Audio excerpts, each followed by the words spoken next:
We see now in Atlanta what's going on in Atlanta. We see Gunna, we see, I think, Young Thug, the YSL, and they're using their actual lyrics in the RICO, in the statute.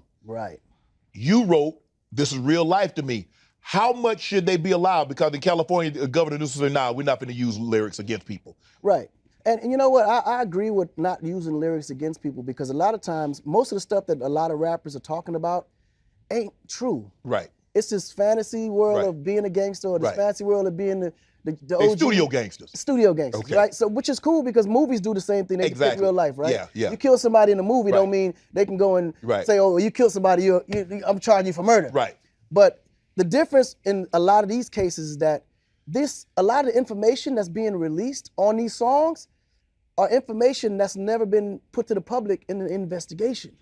So how do you justify lyrics in an investigation that match a case almost to the T that is information that's never been released to the public?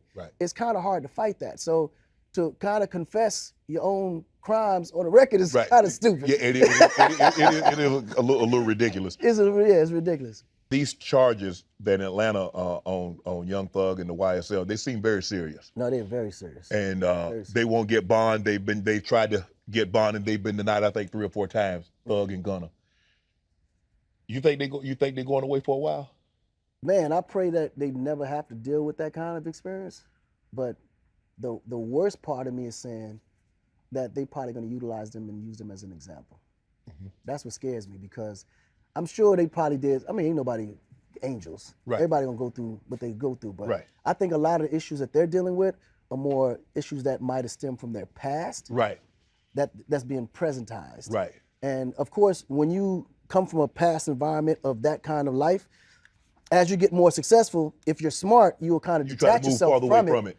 But unfortunately, these kids kind of try to keep that environment close to them to justify and make real what they're saying on records. Like everything is about, okay, is he real? Okay, what's the question, and what is the definition of real? Is it that, okay, what you're saying on your record is something that you're actually doing in real life, or who you co-sign or co-signed by on record is actually around you when you're seen in public? So when you got these credible street guys that's out there standing next to somebody like a Young Thug or a Gunna, and these guys are still active.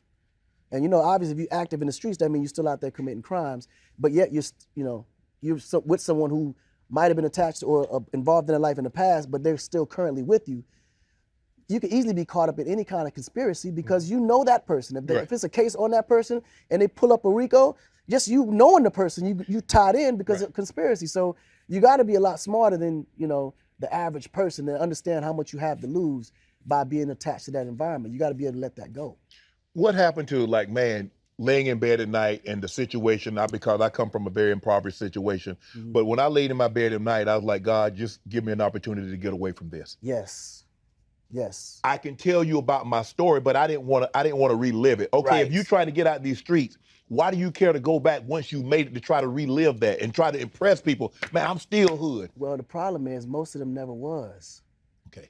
But when you got money, you can become what you never was. You can become what you always wanted to be. Because ain't no reason, believe me, because our generation was different. We did it to get the hell up out of there. For sure. I ain't looked back since, and don't plan to, and don't give a You follow? Yeah, I mean, they tell me all the time, oh, you had money all your life. No, I don't. I ain't finna slum it to prove to you I'm not finna slum it again to prove to you that I came up hard. Why? Damn you. And people you're right. People try to relive a situation to try to prove to someone else, no, I really came from the streets. I really sold drugs. I really did this. Like, why? Like, why would you even want to put that on your back? And are you actually proud of that? There ain't something to be proud. You didn't know any better. You was trying to make ends, you was trying to get out of a situation and things happen. But once you know better and you made it, it shouldn't be a situation where you try to impress somebody and go back to that. Thank you. When you got locked up, what was going when you were in there, the actual inside the facility? They said there's one thing between your physical body being in prison and your mind being in prison. He says that's when you're lost, is when your mind is there. Your body was there. Clearly your mind wasn't there because you were thinking about something else. How did you pass the time? How did you get past that moment in your life? I was thinking about how I was gonna what I'm planning on doing when I get out. And it was in jail that I made my 10-year plan. I literally had a 10-year plan of where I want to be in the next 10 years. Okay.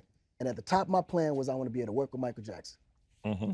That was the top of my plan. And that was a 10 But that was a hell of a plan. Now you Right. incarcerated talking about I would work with Mike. I Right. would work with Mike. He the big and Mo. He the big, and listen, I said, if I work with Mike, I done made it. I'm good. God has blessed me. Right. And sure enough, within 5 years of that plan, I had already reached it. And I think that's what drove me to philanthropy quicker, because once I reached that goal in 5 years, I was like, man, God gave me everything I ever wanted to do. Right. Like, what do I do now? I don't want to just be known for singing and dancing. I want to be able to be an impact. I want to be able to, you know, when I rub or I'm attached to anybody, their name or their situation is upgraded better. Like, I want to be able to make lives better. Just Right. by God giving me the position to be in a position to help other people. You're sitting on your cot and you said, I want to work with Michael Jackson. Did you always know what you wanted to do from that moment on? You're like, you know what, Lord, if you get me out of this situation, I promise you, I will never, ever come back. I will never, ever ask you to do me another favor again. That was my exact words, too. I said, Lord, I won't steal a piece of bubble gum. Just get me out of this situation, and I promise you. And I kept my word, and my life has been amazing ever since. You know what to do. Hit the subscribe button and become an official member of Club Shay Shay, where we do something before two something.